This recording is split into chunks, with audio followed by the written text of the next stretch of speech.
You've heard them your whole life. You've probably even said them. They're the little nuggets of wisdom we use to make a point. But what if some of the most famous expressions in English don't mean what you think they do? What if the way we use them is not just a little off, but the complete opposite of their original spirit? Take the saying, blood is thicker than water. It's the classic defense of family over friends, right? But what if I told you the popular theory that it actually means the opposite is also debatable? In this video, we're tangling the surprisingly complex truths behind the expressions you use every day. Stick around because you're about to see language in a whole new way. Let's jump into the big one. Blood is thicker than water. We hear it and we think family first. It's the ultimate argument ender for choosing relatives over everyone else, because our shared blood is the strongest bond. But in the last couple of decades, a popular counter-narrative has spread, claiming the real expression is the blood of the covenant is thicker than the water of the womb. This version suggests that chosen bonds like soldiers who've shed blood together are stronger than the water of the womb or the family. It's a compelling twist, right? Well, here's the final turn. The origin of that covenant version is almost impossible to trace, and many argue it's a modern reinterpretation. In fact, while the topic is debated, the earliest recorded versions of the saying seem to support the family first meaning. A 12th century German text, which may be an ancestor of the phrase, says kin blood is not spoiled by water, though its exact meaning is open to interpretation. So while the idea of chosen family is powerful, the proverb as we know it has likely always prioritised family. Next up is a phrase that can feel like a backhanded compliment. A jack of all trades is a master of none. We use it to suggest that someone who dabbles in many skills never becomes a true expert in any of them. It's often a critique of being a generalist. To soften the blow, you might have heard a second part, but oftentimes better than a master of one. This inspiring addition flips the script, celebrating versatility. The only problem, it's a very recent addition.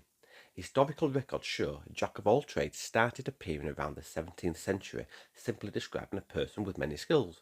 The master of none part was added in the 18th century, and it was definitely meant as an insult. So that feel-good ending is a modern, positive spin on a phrase that was originally a straightforward jab. This next one is a real political lightning rod. My country, right or wrong. It's often thrown around as the ultimate declaration of blind patriotism, demanding loyalty and shutting down any dissent. But this is a classic case of a quote being chopped in half. The full statement, made by US Senator Carl Schurz in a Senate speech on 29th of February 1872, is profoundly different. He said, "My country, right or wrong, if right, to be kept right, and if wrong, to be set right." When you hear the whole thing, the meaning flips on its head. It transforms from a statement of blind allegiance into a call for responsible patriotism. Schurz wasn't saying to ignore your country's faults. He was arguing that true loyalty means having the courage to hold your nation accountable and fix what's broken. Thanks to poetry classes and the film Dead Poets Society, Carpe Diem has become the poster child for living life to the fullest. We hear it as seize the day, a call to be bold, spontaneous, and maybe even a little reckless. But seize isn't quite the right word. The phrase comes from the Roman poet Horace in one of his odes. The full line is Carpe diem quam minimum credula postero, and a more literal translation of carpe is to pluck, as in plucking a ripe fruit. So the full thought is closer to pluck the day, trusting as little as possible in tomorrow. It's a subtle but important difference. Horace wasn't promoting wild impulsiveness, he was offering a more mindful piece of advice. Enjoy the present moment for the simple, ripe pleasure it offers, because the future is never guaranteed. It's less about seizing and more about savouring.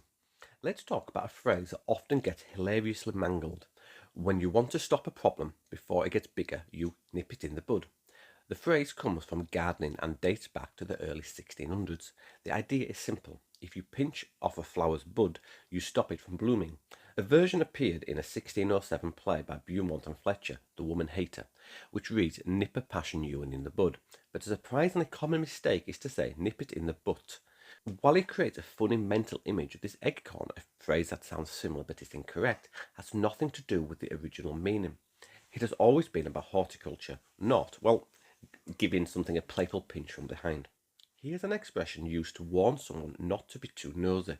Curiosity killed the cat. It's a simple warning that prying into things that don't concern you can lead to trouble. You may have heard a clever comeback, but satisfaction brought it back. This popular edition, which appeared in a newspaper as early as 1912, completely reverses the meaning, arguing that the reward of discovery is worth the risk.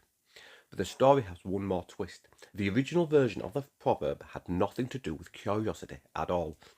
The phrase, first recorded in a 1598 play by Ben Jonson, was "care killed a cat." At the time, care meant worry or sorrow. The saying was a warning that excessive anxiety is bad for you, not that being inquisitive is dangerous. It wasn't until the 19th century that curiosity replaced care, changing the meaning entirely. So, from family loyalty to patriotic duty, it turns out the expressions we use all the time are more layered than they appear.